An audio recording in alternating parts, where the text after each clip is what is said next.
Welcome to the University of Wisconsin Foundation Bascom Hill Society Showcase Series podcast, featuring some of the University of Wisconsin's best and brightest faculty and staff. This installment features Kaczmarek, Yuri, Danilov, and Mitch Tyler from the Tactile Communication and Neurorehabilitation Laboratory at UW-Madison.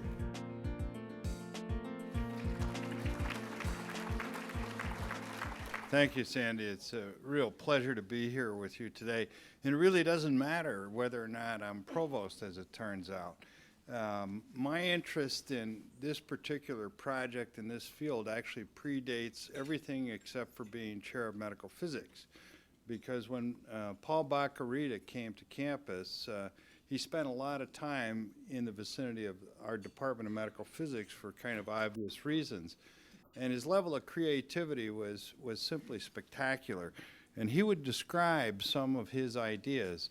And I actually was extraordinarily skeptical.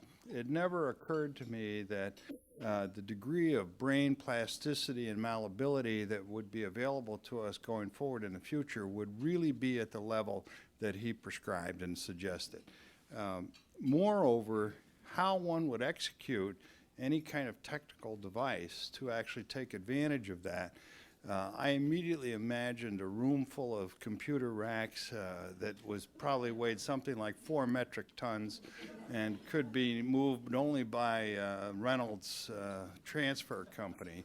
And the concept of interfacing that to get physical information into the human in an imparted way, I thought was completely unlikely, all right? He was very persistent. He would continue to tell me about that to the point I had to lock my door so he couldn't bother me. And I became a believer over time. He systematically demonstrated some of these ideas and painted a future that I began to believe in. And the result of that has been quite striking. This activity in the department has grown dramatically. WeCarb was founded and is being increasingly successful. I think you're beginning to see the kind of national attention this kind of area of research and science can develop. And this all results from the persistence and creativity of an individual scientist who really saw the future well ahead of when the future would be with us. He envisioned the condensation of technology, the macro ability of us to translate physiological information into applications in a real-time environment. He really conceived of all of that from the get-go. And that was, 30 years ago? Something like that, 30 or 40 years ago. So I've become a distinct believer, and we have the pleasure today of having some of the leaders in that organization with us.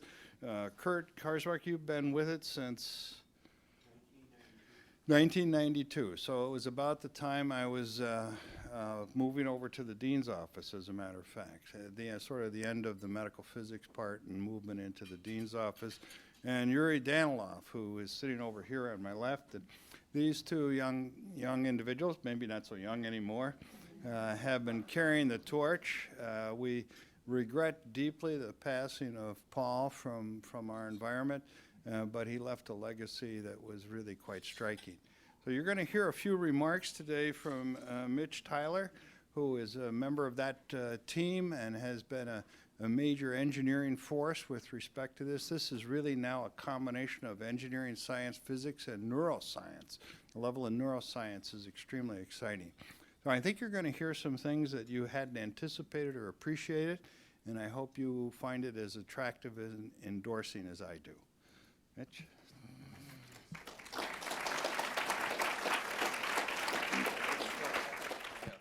Well, thank you for that gracious introduction. I want to take just a moment to thank Provost DeLuca for that kind introduction. I also want to thank Sandy Wilcox for sponsoring this, and I have a specific thank you for Marilyn Rhodes, who was the catalyst for conceiving and initiating this whole process. A special thanks for you, and on behalf of Yuri and Kurt and myself, we're grateful to be here. We thank you for being here on a gorgeous day, and we'll try to tease your imaginations a little bit the way that Paul did. The formal title is Amazing Brain, that Plastic Brain, that how to launch a company. My subtext is a story of 5 epiphanies, because it's really the highlights. And as Provost DeLuca intimated, Paul would latch on to an idea, and he would let it just ruminate in his brain. And he became so engaged in it that pretty soon it was just a sheer force of nature.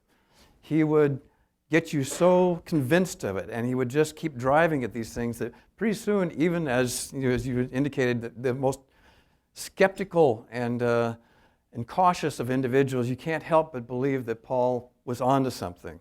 And we, by virtue of our presence on campus and Paul's incredible ability to not only conceive of these incredible ideas, but his ability to create collaborations between various disciplines that normally wouldn't have talked to each other, that we have engineers, neuroscientists, clinicians all working together on this common problem. To just borrow a quick quote from Sir Isaac Newton, we are in fact standing on the shoulders of a giant. Paul was really a visionary, well ahead of his time, and a lot of times he was frustrated with the pace of technology and science because he could see where he wanted to go. But it took all of us a while to get there.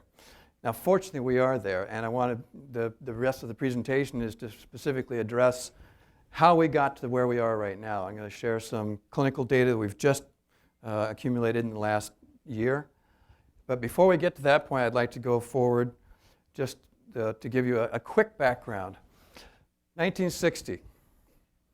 Conventional wisdom, based on a lot of clinical research that had been up to that point, said the brain was hardwired. It doesn't change. At only 3 points in your life would it have the opportunity to change in some constructive way. That would be when you're a newborn, somewhere around puberty, and again at about the time that you hit your late teen years. After that, you're stuck with what you have. And if there's any trauma to it, that's it. You basically have to just learn to live with it. There's no prognosis for any improvements, and you just have to learn to live with your situation. Paul's experience flew in the face of that. He was a rising star in the visual neuroscience field. He was being mentored by a Nobel laureate who had great hopes for his career. And then Paul's father had a massive stroke at the age of 69. He was recently widowed. He had a massive stroke that debilitated him to the point where he couldn't feel one half of his body, couldn't talk, couldn't feed himself, couldn't take care of normal daily activities. And after a month in a rehab facility, a residential rehab facility, Paul's brother, George, and Paul decided, Papa's not getting any better. They're not doing anything for him, and they felt it was an indignity that this revered man, who was a professor of languages at City University of New York, would be basically a vegetable. They couldn't accept that, so they collaborated to create an unorthodox retraining program to force their father's brain to start working again. After about 18 months, he was able to return to work. Remarried, lived happily for the next 7 years until he passed away from a heart attack. Now, at the time of the autopsy on his father, they revealed that 97% of the brainstem had been damaged by the original stroke 7 years earlier. Yet, he was able to function normally. He went back to work, moved to California, joined the West Coast scene, and was a fully functional member of life, of society. And this flew in the face of everything Paul had been taught. How can this be? How can the brain change this much in such a short period of time, given the massive damage? So Paul's career took a radical left turn, or right turn, depending on your political affiliation. And he decided, well, okay, visual neuroscience is really interesting. And to the ire of his mentor, Ragnar Ganit, who was the 1956 Nobel laureate, Paul decided to go back and do a residency in rehabilitation medicine, a step down in terms of prestige. He was going back there and fixing broken people. That was just not, he was going to be the next great thing. Well, Paul reasoned that there's something going on here. There's a secret that the brain has revealed a glimpse, but how do we make that happen? So Paul started developing this theory of brain plasticity, and he felt that there are three elements to it, that the brain and the body need to have some performance requirements, okay, some functional tasks that need to perform. There need to be information exchanged from the brain to the body and the body back to the brain to perform that task. And there needed to be a pathway. Now, in the case of Paul's father, that pathway had been damaged. How then can we get this information back into the brain so that it could regain its function? That was Paul's mission. That was his obsession, if you will. And he took off on an avenue of scientific pursuit to develop sensory substitution as a vehicle for demonstrating brain plasticity, a way of forcing the brain to adapt to a new set of conditions.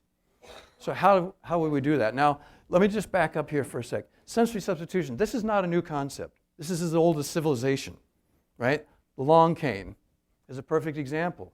You move it around. You don't think, oh, I'm touching an object. Oh, I'm feeling the carpet.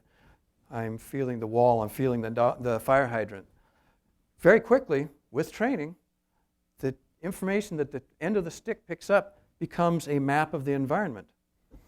And Paul realized that we could use the skin as another sensory modality because the skin is the largest organ in the body, is the largest sensory organ in the body, and it's underutilized. So Paul reasoned that if we could use the sense of touch, and because he's a visual neuroscience, of course, what would he want to take first shot at? Blindness. It seemed like a logical place to go, and it's very obvious. Vision, loss of the eyesight. Why can't we just take, for example, a video camera and take that same information and present it to the skin? Paul's great belief is that somehow the brain is going to figure out how to utilize that information. So with that, we have a slide, and I'm going to let Paul tell the story in his own words. We don't see with the eyes, for example. We don't hear with the ears. All of that goes on in the brain. Remember, if I'm looking at you, the image of you doesn't get beyond my retina, just the back of my eye. From there to the brain, to the rest of the brain, it's pulses along nerves. Well, those pulses aren't any different than the pulses from the big toe. It's the way the information they carry is in the frequency and the pattern of pulses. And so if you can train the brain to extract that kind of information, then you don't need the eye to see. You can have an artificial eye. His first device substituted the sense of sight for the sense of touch on the subject's back. Made from an old dentist's chair, a camera became the eyes, and the light pulses were then routed to blunted needles that delivered the pattern of the object onto the back. It's a telephone, and the receiver is to the right. So that was Paul's first technical success and a means of demonstrating that, in fact, you could communicate information from one sensory modality, from the sense of touch, to represent vision. So let's leap forward, because to do justice to Paul's story, and I don't get royalties from the book, okay, so that's my disclaimer.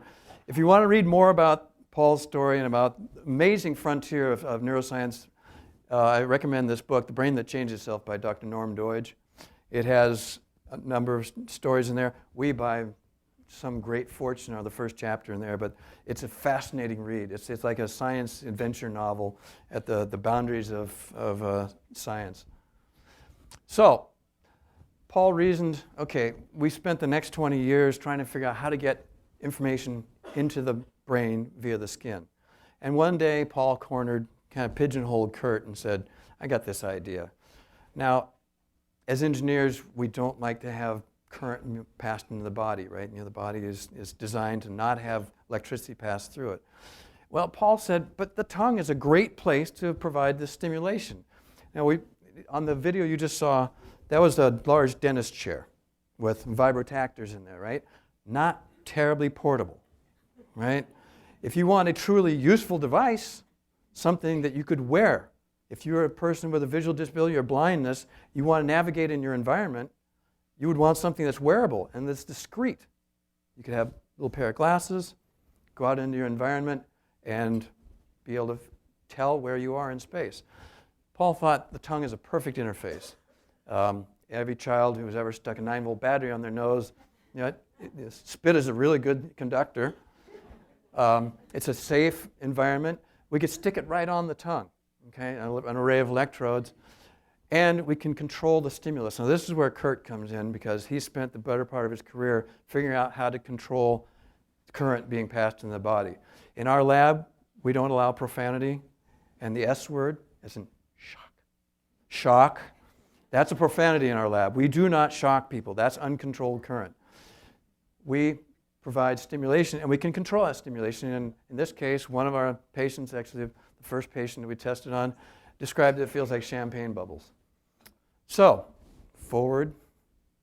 Worf loved the idea of this tongue-machine interface, okay, as an information interface to the brain, and decided they were going to patent it. And said, well, let's go ahead and start a company, because there's nobody else in the universe that's doing this weird thing with the tongue to talk to the brain. We said, okay, we'll start a company. Well, the logical first descendant of that technology with the tongue-based tactile display is vision system. So what you see here is an array of 144 electrodes, and a very simple, this is our very first generation system, okay? This is a $20 conference camera that you could buy to clip onto your computer. Very low resolution. Why? We don't need anything more sophisticated. Paul was brilliant at getting us to think about how can we make it as simple, off the shelf, as useful as possible, because the more exotic it gets, the more expensive it gets, the more likely it's going to break. So Paul's notion was just give the brain the information, it'll figure it out. As he said, we don't see with the eyes, we see with the brain. So just get the information there, the brain will figure it out. Here's our very first tongue display system, shoebox size contraption. Not entirely mobile, but it's a step in the right direction. It's certainly not the dentist chair. What we have here is a young man reaching for a Coke can. So this is the first demonstration that we're closing the information control loop. He's able to perceive the information from the camera on his tongue, guide his hand, grab the can. The whole control process, the sensory motor control process, is complete. In fact, it's so fast and so dynamic that you can see his hand is blurring in this image here. He's reaching for a ball that has been rolled across the table by the experimenter, and he's able to track the trajectory and the velocity of the ball and grab it. This is pretty exciting stuff. Paul was giddy, as you can imagine. The current version of this device is now the BrainPort vision system. This gentleman right here was actually shown in the Washington Post last Thursday. They're showcasing this technology. It's been on CBS News. National Eye Institute awarded it as the new frontier of technology for blindness in the United States at their 40th anniversary celebration. So, about that time, I had a massive inner ear infection. I lost my sense of balance. I could not tell where up was. Now, the sense of balance is regulated by this tiny little structure called the vestibula. This is the cochlea that you hear with. Those are the labyrinth that allow you to tell where your head is rotating up, down, and sideways. And right on the very tip there, that little black spot, is called the utricle. That's your gravity sensor. If that's damaged, for any reason, you can experience any one of these various symptoms. I had them all. And as a consequence, for 5 days, I could crawl from room to room, and I would fixate my vision, and I would try not to vomit or fall down or do anything that would perturb me. And I thought, this is really, really awful. It was a horrible experience. Thankfully, it resolved. However, not everybody is so lucky. 1 in 3 will develop it in their lifetimes. If you're over 65, there's a 50% chance you're going to experience some form of this. It can happen for any reason, including just aging. It can be a drug reaction. This next person I'm going to show you was a woman who had an ototoxic response. In other words, she had a reaction to gentamicin, which is a very powerful antimicrobial. It destroyed her inner ear. So this is Cheryl right here. The reasoning is, okay, we're just going to replace the balance sensor that's in my ear with an accelerometer, mounted on a hard hat, talking to that same shoebox in the computer, and feed back that information. Keep in mind that about 15 million people at any point in time have a chronic substantive balance disorder. So we're all susceptible. Now, in order to do that, basically what we did here was we just mapped the information. So if you tipped your head one way, the stimulus would be on one side of your tongue. Very simple. Just imagine that you're hanging a weight on a string, and if you tip one side, the string's going to veer one way or the other. Very simple, just mapped to the tongue. In order to do that, we had to figure out how to send the stimulus to make sure that this tongue could feel it. The tongue is not a homogeneous structure. In the back, sensation isn't quite as strong. In the front, it is strong. So we had to figure out how to make that work efficiently. This is our very first patient, Cheryl Schultz, who the narrator will give you the background on her. Life isn't easy for Cheryl Schultz. Dang it. Cheryl's so-called normal world is a constant struggle, one marked by how difficult even everyday tasks like walking can be. Now watch what happens after only 20 minutes with the TDU. Easy. You can do it if you can touch the table. Cheryl's world is normal again. No more wobbles, no more feeling of floating in space. The woman who just 20 minutes ago needed help standing is now jumping rope. That was not within protocol. And if that doesn't make you feel like dancing, nothing will. Tyler and Danilov have already come further than they expected by creating a system that gives Schultz and countless others even a temporary glimpse of their old life. But the final steps may be the toughest. Shrinking a desktop TDU to the size of a dental retainer is feasible but financially challenging, and then there will be even more government testing. A final act in one woman's struggle to make her world a little less wobbly. Come here. Oh, God, it's so wonderful.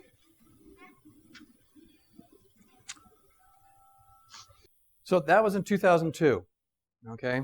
And as Jerry Huffman from Wisconsin Public Television just intimated on that, we had imagined that this was going to be a device that was going to have to be worn in your mouth 24/7, right? This is Cheryl, 2008. She went off of disability, went back to college, finished her undergraduate degree in rehab psychology, now is working as an advocate for other people with disabilities, and as you can see, she's functionally normal. She's also not using the BrainPort device at any time now. She doesn't need it. She effectively has regained normal function. So, how'd that happen? Well, this was a watershed. This was our fourth epiphany, if you will. The retained improvement in function was not something we expected. This was a windfall for us, if you will. What it allowed is, as they had talked about in the narration, we had imagined a device that was going to be something you picked up off your nightstand, popped in your mouth, and wore it all day. And that was going to be your gravity sensor, right? Now, we can go with simple hardware, something you wear around your neck. You only have to wear it twice a day for 20 minutes to regain, kind of recalibrate and tune up your brain to regain function again. And we see this progressive, over time, accumulation and improved function. So Cheryl went from being a, quote, wobbler, unquote, to being fully functional over the course of 6 years. Current status on the BrainPort balance device, it's now been used on over 1,000 patients in the U.S., around the world. It's available in Europe, Canada, South America, and now in the Soviet Union. And it's in Russia. I'm going to catch hell for that later. Now, in the course of doing this research, as I mentioned earlier, Cheryl was an ototoxic. She had a very specific reaction to gentamicin. It was a very specific damage to her balance system. We realized, well, if it's working this well, how can we expand this? Where else would it work? So we went with patients like Cheryl because the whole idea was to start with something that was well-defined and well-controlled, expand that. So we went with bilateral vestibular issues that were not unique to this specific type of damage. Then we expanded that to bilateral and unilateral vestibular dysfunction, so all still peripheral dysfunction. We kept expanding our scope of inquiry to movement disorders, and at this point in time we are actually embracing cognitive and emotional effects as well. So the next slide actually shows, we realized we're onto something here. Something really phenomenal is taking place, and we're just sort of dancing around the edges here. We're kind of tickling, the edge of our understanding.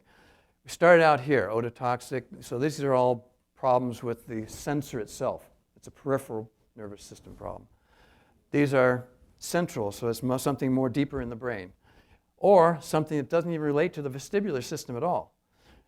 Irrespective of the nature of the damage or the problem, including traumatic brain injury, Parkinson's disease, MS, idiopathic neuropathy, we kept seeing the same sorts of things pop up. Common observations, all these improvements, balance, steadiness, posture, gait, speech, sleep. We were training for balance, trying to improve people's ability to stay upright and not fall down and get through their day, and yet they're improving in ways we never imagined. Simultaneously, we're seeing a reduction in depression, fatigue, tinnitus, ringing in the ears. So they started realizing there's something deeper going on here. So, quick anatomy lesson, 20 seconds or less. We're stimulating two branches of the cranial nerves. That information is the trigeminal nerve and the facial nerve. They go into the brainstem. Next slide. As Yuri likes to call it, the brainstem is sort of like NASA control center.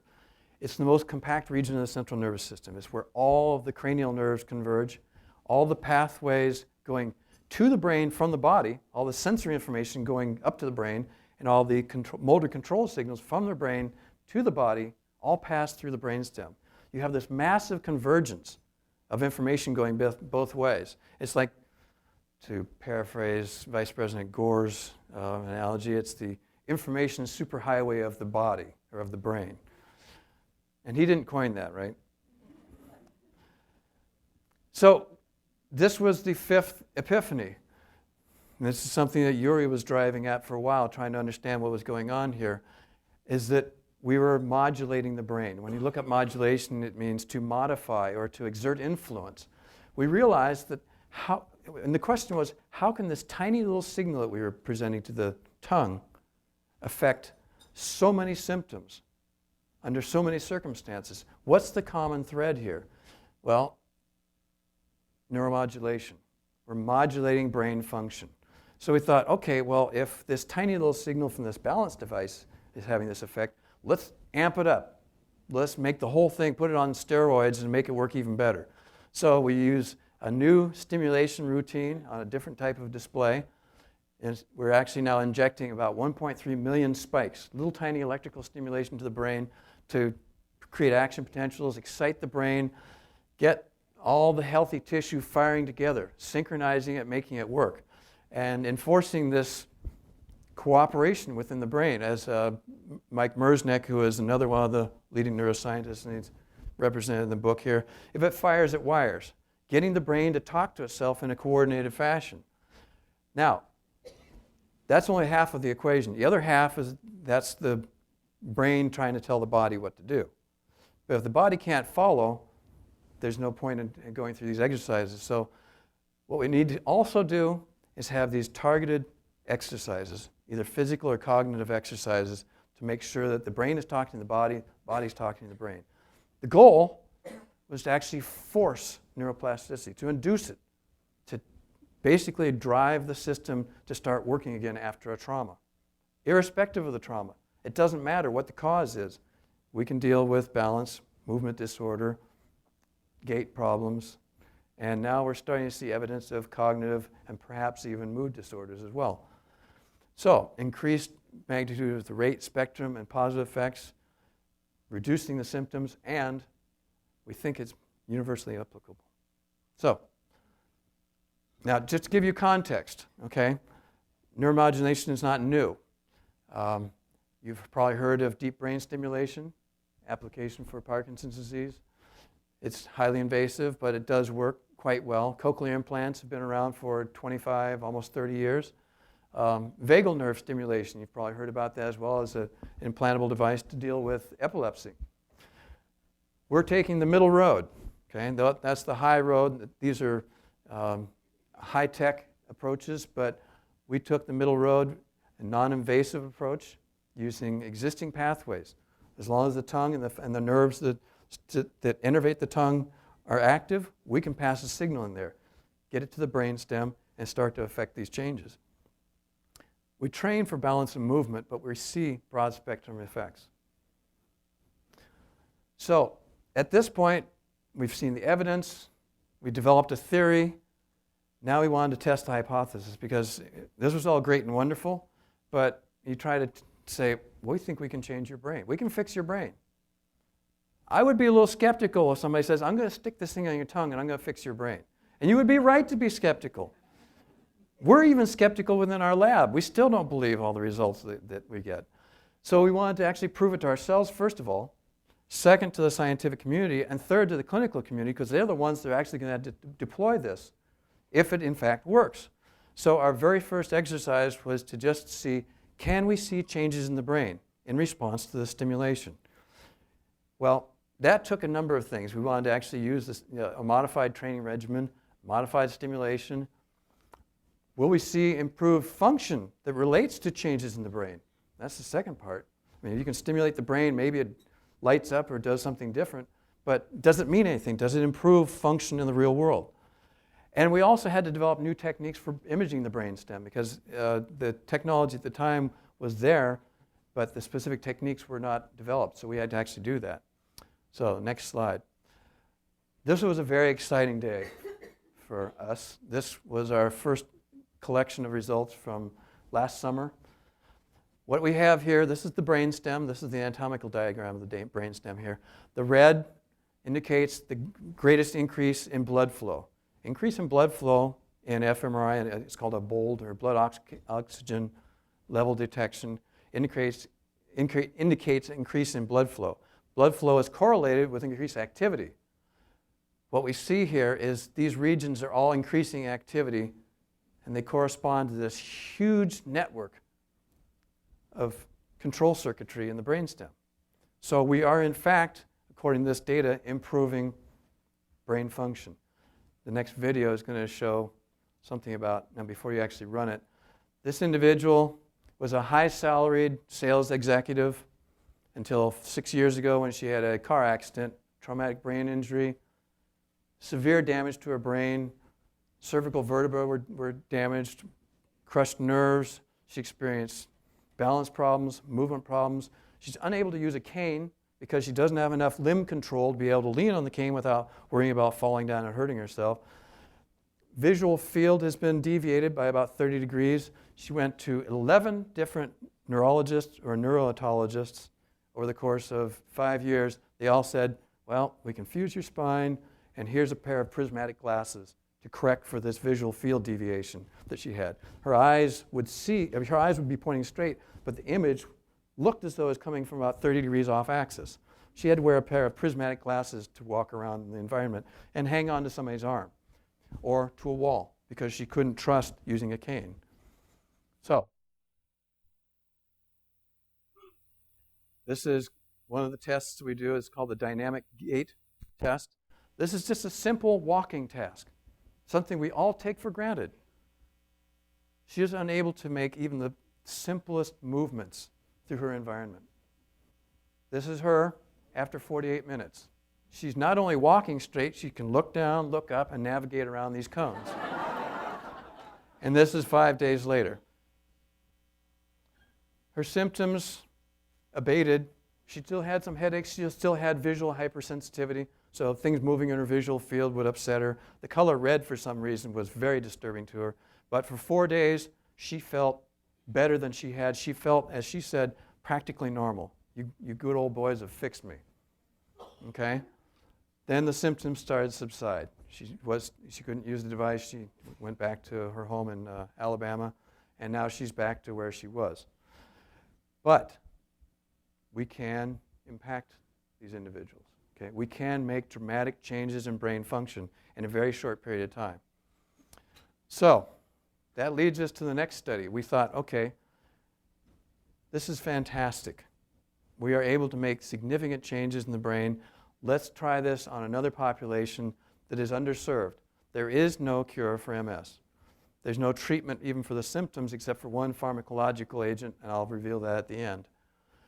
We want to test this on a target population and see if we can deal with it, because people with MS have a lot of the same problems with balance, gait, movement control, and tremor. So it's a test case to see how extensible this technology is. So go ahead. Again, the gait test that you just saw the lady performing before, this is day 0. This is 2 weeks later. This is the score from 0 to 25. Everybody makes an improvement over time. What I want you to give your attention to over here is the group average started at about 10. Significant dysfunction. Group average at the end of 2 weeks is at 20. Anything below 19, or above 19 is considered a clinically significant improvement and avoidance of falls. On average, the population improved 9 points on a 24-point scale. That's unheard of. 1 point is considered clinically significant. This is a 2-week intervention with patients with MS. The average duration that they'd had the MS was 8.6 years. Since diagnosis, the symptoms had probably been well before that. This is busy, but this is the most exciting for me. I'm getting chills just looking at it right now, not because I like red and green. On the red is the response. This is a survey that was conducted. It's a validated survey for MS symptoms. It has 29 questions on this questionnaire. The patients filled it out before their training and at the end of the 2-week intervention. The score goes from how much this particular indicator, whether it's a physical task or limits on socializing, sleep, it scores it from not at all affected by MS to extremely affected by MS. As you can see, every single indicator here, in the red, the black dot is the mean for that population, for that group. After 2-week intervention, on average, every one of these indicators improved. Okay? This is not only statistically significant, which is good, but clinically significant, because if you take that bar, use your thumb and hold it up between any 2 sets of boxes there, say that box and that box. What we see is an improvement that is phenomenal. This is unheard of. 29 different indicators: balance, just uncoordination, depending on others, slowness, bowel and bladder control. This is a really big issue. Sleep, concentration, all of these improved. Any one of these would be reportable in the Journal of Neurology. We have 29 of them to report. So as you can imagine, we're kind of excited about this. I want to show you another video now. Pharma. Fampridine is the one drug that is approved. It improves function a little bit, but it has some pretty nasty side effects. It only works in about 35% of the population, and it costs a mere $10,000 a year. This individual came into our laboratory. He has MS. He was an electrician by trade. He's performing the gait task as well, but he can't walk. He needs to use the walker. You'll notice his right hand and the walker keeps veering off to the left because his right hand is tremoring to the point where he can't control it. 12 days later, he's not using the walker. His gait still has some anomalies, but he's able to perform the task. This is an enormous improvement in the quality of life for him. Before, he would not have been able to step over this box. He's also using his right arm and is able to maintain balance and gait. He's able to use both feet going up and down the stairs. Before that, he would hike himself up, 1 foot, hike up, 1 foot, hike up. He's also using his right hand to balance himself, to grasp things. His right hand and right arm were basically useless to him when he came into our lab. It's still an effort. He's not cured, but he has made tremendous improvement in 2 weeks. This in itself is most important. This is his right hand. He's right-handed. He's able to wad up the piece of paper and throw it. So that's where we've been. These results I just showed you for the MS patients, we just finished that study 6 weeks ago. So now, where are we going from here? And that's an appropriate question. Well, this diagram is a little busy, but I want to point you to, so this is how far we're going, and this is where we're going, okay? We have demonstrated that vestibular and postural dysfunction, we went from feasibility, technical development, the device is now in a company, it's being manufactured, it's being tested, it's going through FDA clinical trials right now. We have just finished the MS study right here. We are poised to start an at-home study, okay? A lot of the leading journals right now are advocating for not just a clinical intervention in the clinic, but for at-home training. It represents a huge breakthrough for us because now people don't have to come in to get therapy once a week, once every 2 weeks. They can take the device home and actually continue their therapeutic interventions on out as long as they need to and maintain quality of life. So we've, at this point here, we're just ready to start a Parkinson's study as well. Traumatic brain injury, stroke, cerebellar ataxia, we are poised to start these studies as well. We're at the verge. We've proven to ourselves and we've proven to some of our skeptical colleagues that this is possible. So we want to go forward. Who's affected by this? And why is this important? Well, here's the numbers. We've already dealt with multiple sclerosis, Parkinson's disease, stroke, traumatic brain injury. These are the economic impact on the United States, just in direct dollars that can be accounted for. So if you look at these 6 diseases, or just these 6 diseases right here, 20 million people roughly, and $260 billion a year. That's direct costs. It does not take into consideration the indirect cost of a loved one or a care provision that's not being paid for by Medicare or Medicaid. It does not consider the loss of income or the impact on the economy. This is direct medical care costs. Imagine what we can do if we can take 1/10 of 1% of that away and impact the quality of life and make some sort of a reasonable, a profitable industry out of this. So we have 5 primary tracks that we are proposing in our lab in order to move this technology forward. First and foremost is to formalize the therapeutic intervention. We need to move forward and understand how the therapeutic needs to be applied, optimize it for the particular disability, modify the stimulus, because what works for Parkinson's disease may not work for MS. We are ready to go with a 3-month intervention right now. In fact, the Human Subject Committee on campus is reviewing our protocol. We've gone from a 2-week intervention to now we want to extend that to have a 2-week intervention plus an at-home training program with, and I'll show you a slide of this, a device that looks like this. It went from the dentist chair 40 years ago to a shoebox 10 years ago to a device this size. Now this is a prototype. This is version 1.0. This was actually funded by a grateful patient who helped us develop the technology to this point. We're ready to go. Multiple sclerosis, Parkinson's, stroke. Now, if you'll indulge me for a moment, I have a particular passion for traumatic brain injury. Military traumatic brain injury is a huge issue for us right now, irrespective of your opinions on the war. It's still coming home to roost with us. Out of the 1.8 million personnel that have served in the active duty in the Iraqi freedom and enduring freedom operations since 2003, about 180,000 personnel have come back with a diagnosis of traumatic brain injury. Most of them have resolved, but not all of them. About 51,000 of them are chronic, and they're having enormous impact on the quality of life. Balance, vertigo, disorientation, cognitive effects, okay? Their ability to work, to maintain relationships, to be productive in society has been severely diminished. Personality mood disorders, these individuals have a lot of drug problems. They try to self-medicate because of the severity of their symptoms. We can help them now. That sounds bold, and it is bold, but we know we can have a significant impact on their quality of life right now, based on our studies. We want to expand this to autism, Alzheimer's disease. It's a neurodegenerative disorder, We believe we can treat that as well by slowing down the onset of symptoms.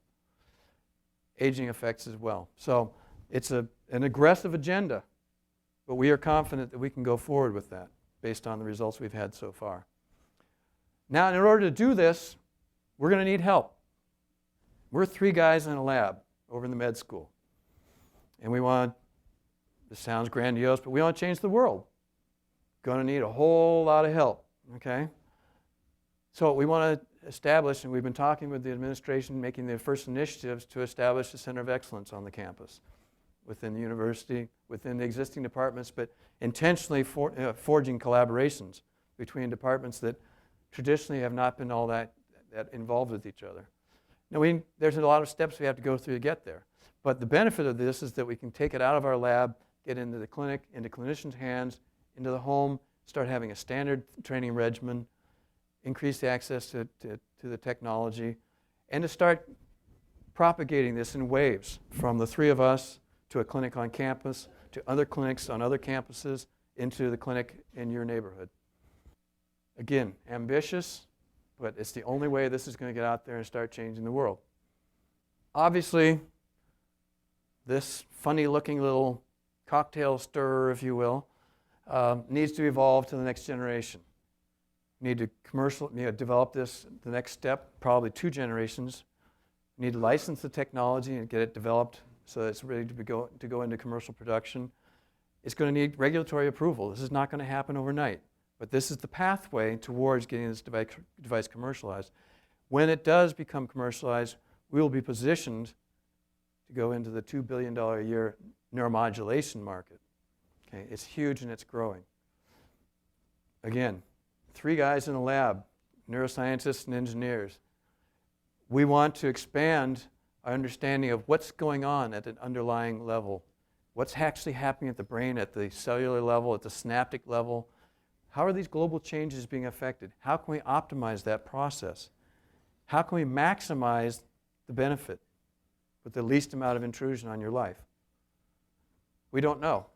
That's a 4th arm that we need to pursue in order to develop our understanding of the comprehensive effects of this stimulation. We have not seen a single adverse event in all of our 11 years now of research with this device. So somehow we're making the brain better. So far, there's no downside. We have a number of theories about that, but I won't go into detail on that right now. The 5th track, if Paul were here, he would be grinning. And you probably know that smile when he got that look in his eye like he's pursuing something. We have been told by people who are very knowledgeable in this area that we are actually stimulating regions of the brain, and specifically 4th ventricle of the brain, that is responsible for, it's the birthing ground or the breeding ground for undifferentiated stem cells that will eventually become neural tissue. It's possible. It's still a long ways out there, but it's possible we could start to work with people who are doing stem cell research, have our device help not just fix broken brains in terms of retraining the existing tissue, but actually grow new healthy tissue.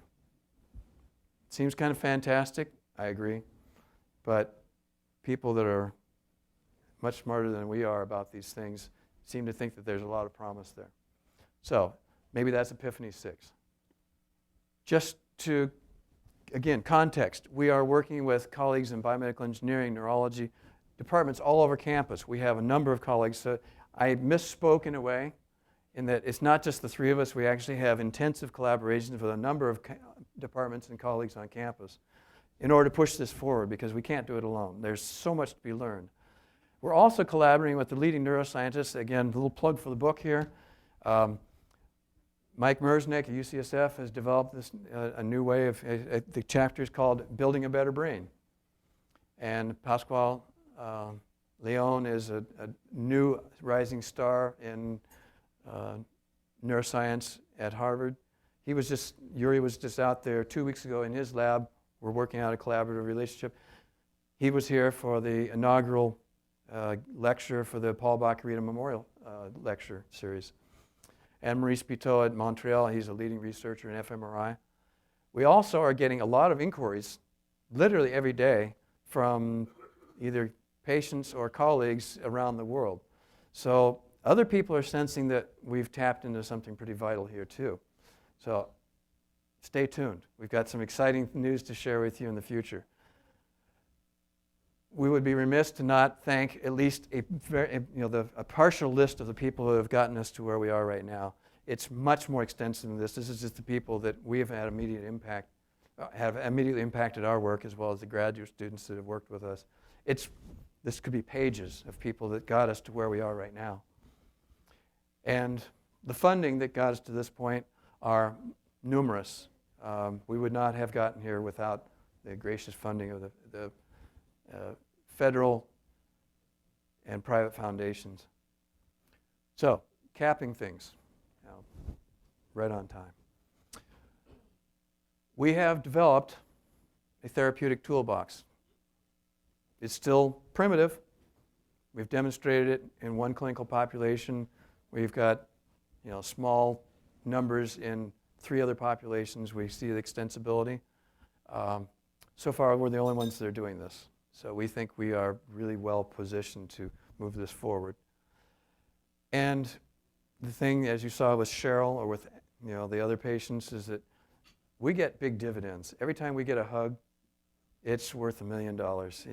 It's the best thing in the world to have somebody crying and hugging you, and they can't hold the video camera because their spouse is walking down the hallway.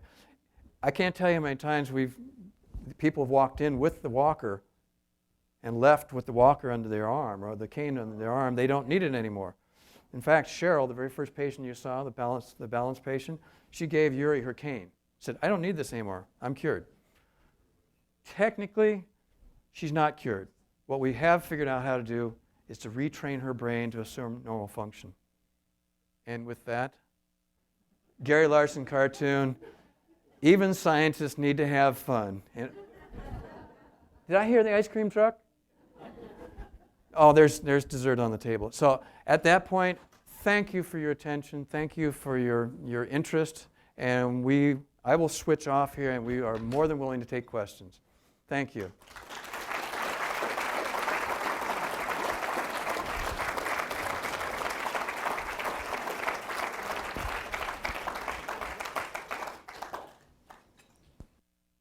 And now, yes, you can hear me. Okay, and your first question, sir.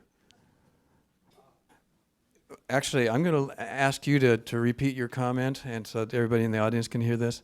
I'm a veteran as well as Yuri, so this is a personal issue for us. We have a certain passion.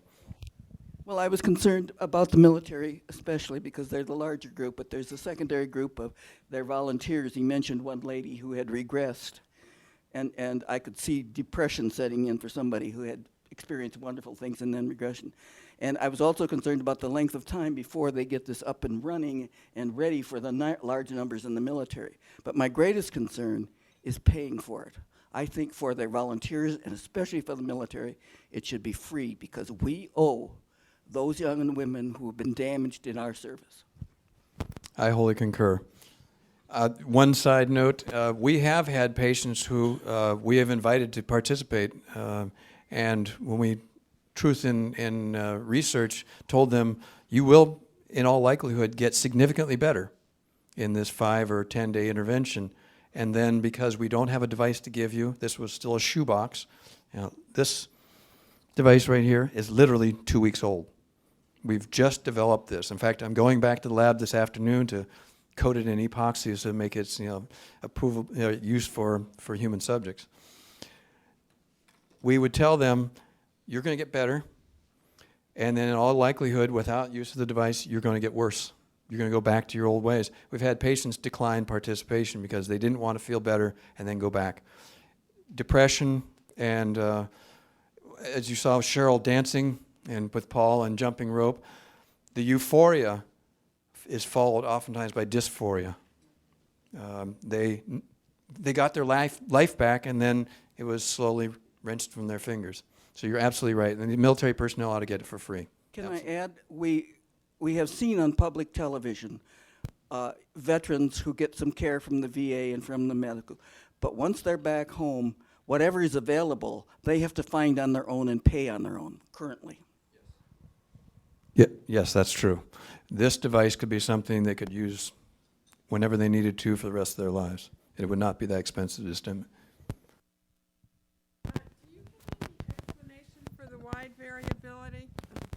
Do you have any explanation for the wide variability in, the patients that are treated with this? For example, I remember the chart on the MS patients.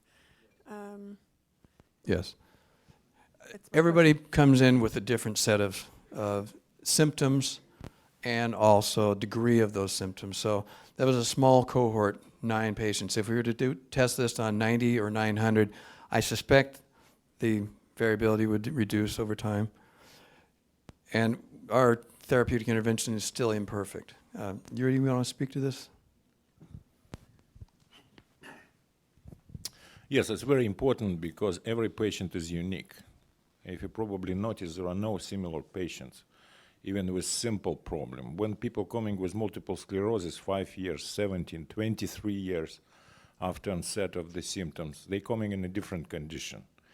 And one of the component, we can talk hours about this and why it's working and how to make it better, but for each patient, we're designing specific training protocol.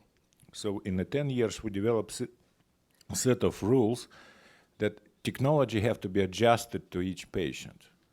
So because even with this, first of all, MS, if you know, it's multiple sclerosis, it's a very complex disease. There are 4 different types of disease, and in each type you have 8 degrees of difficulties. Okay, so 0, the 1 is easy, and 9 people even cannot sit in a chair straight. So if you notice on the one of the picture when Mitch showed the dynamic gait index, everybody improved except one patient. And this one patient was in a chair. She was not capable of even sit straight. She dramatically improved during 2 weeks of training, but not for gait, but to keep the body straight. So that's why each symptom have to be evaluated specifically and scored. And it's different. The answer is simple because all patients are different. That's why variability between them. We can take 2 more questions. Just as you were sort of intimating there, you're talking about this treatment being very effective over an extremely broad range of problems. Yes. Okay. No, I try to explain it's very simple because I'm basically in the last 10 years, I'm trying to answer the same question every time. Well, I'm modifying my answer, but the question is very simple. So you deliver on the tip of the tongue few million electrical impulses, right? On a depth of 300 microns, electrical stimulation transferred to natural normal spikes. These spikes, million of them, coming to the brain, and then what? They spreading in the brain across connections, because major function of the brain is connections. These million spikes have to do something, right? They're going from one point to another. They're not just stopping on the neurons, they're transferring to neighbors, neighbors, and neighbors. We have preliminary data showing that in about 600 milliseconds, all brain is responded on a tongue stimulation. What does it mean? Well, try to imagine that you're pumping the air in a flat tire. So now you're pumping spikes in the brain. And what's happening? Because in the last 30 years, people showing on the different models that if neural circuitry is exercising, it's become better. You know general principle of the brain, use it or lose it, right? If you look on the population of Alzheimer's disease or dementia, people who start to lose the memory, what's the major treatment for them? Entertainment. Okay, in all centers who are working with Alzheimer's, major approach to keep the brain busy. But how you do it? You ask people watch the movie, they solve the Sudoku puzzles, crosswords, and so on. We are using another door, physically pumping in the brain millions and millions impulses. And when these impulses coming through the neural network, that improving quality of transduction, strength and number of synaptical endings, and just improve the functional networks. If you have specific problem, like balance problem, you stimulate the brain and exercise a balance. And that's why circuitry that in the same time activated getting better. If you're working with Parkinson patient with hand tremor during stimulation, circuitry that's responsible for hands is getting better. If you're working people who have a memory problem and you do during stimulation memory exercise and solving different problems, you improve the memory circuitry. So that's why our technology looks like not dramatically universal, but it can be applied in many different directions. And based on this principle, you can easily see that we can help kids with learning disabilities, autistic kids where the brain is not developed. You can work with Alzheimer patients or memory loss patients, because when the brain starts to degrade it naturally or with a result of age-related disease, or you can work with traumatic injury and stroke. That's what you see here. So we showed you the examples how it's working. Did I answer your question? Good. Oh yeah, well sure. Oh yeah.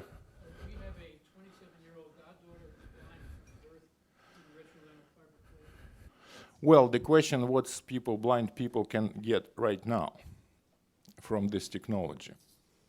That's not easy answer. Device is ready. And just a few hours ago, I got a phone call from Moscow. The few institutes in Moscow want to see this technology to test it on a subject. It's still experimental technology. You cannot buy it. It's not FDA approved, even for research purposes. It's pretty expensive, first of all. So it's about $15,000 system. Have you had some success, though, in restoring vision? Well, you have to understand, it's not restoring the vision, it's a replacement the vision. So we would show you another lecture for about an hour just to show what people are capable of. Believe me, we have a video. And if you go on our website, it's we can give you the cards later with our website. There is a reference on PBS movie specifically what people are capable to do with this device after some training time. Some of them who is really enthusiastic, pretty often in about 5-6 days, even forgetting that they have a device. Because people who start to learn how to use a cane, in about months or two, not even realizing that they use a cane. They build the image immediately just touching an environment. They're not feeling what's happening in the hand. The same with our patients. No one, I tested maybe 11 or 12 blind subjects with this technology. Everybody start to tell you that I see, okay? For in their mind, even congenitally blind people use the word see. I'm seeing you, okay? I'm seeing the ball. I'm seeing the target. So they perceive it as a vision. And for them, yes, they're restoring ability to navigate in space, to navigate themselves in the kitchen, to use the cap on the table, open a door, walk in, and that's what's last development that we did. The blind people, they coming in the room, looking on a trash can and throwing the ball in there. They're capable to do that. Is it a vision restoration? Definitely not. It's replacement. It's substitution. It's definitely give the freedom and ability people to navigate themselves in space. How far we can go with this technology, we even cannot predict. Because in our shelf, there is some project how to make the color vision, how to use a stereoscopic vision. So it's potentially possible, but it's need to be developed.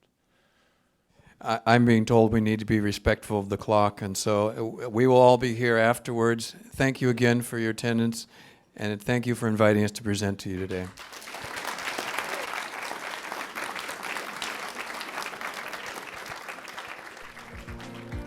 Thank you for joining us for this installment of the Bascom Hill Society Showcase Series podcast. For more information on this and other topics, please visit the University of Wisconsin Foundation homepage at www.uwfoundation.wisc.edu.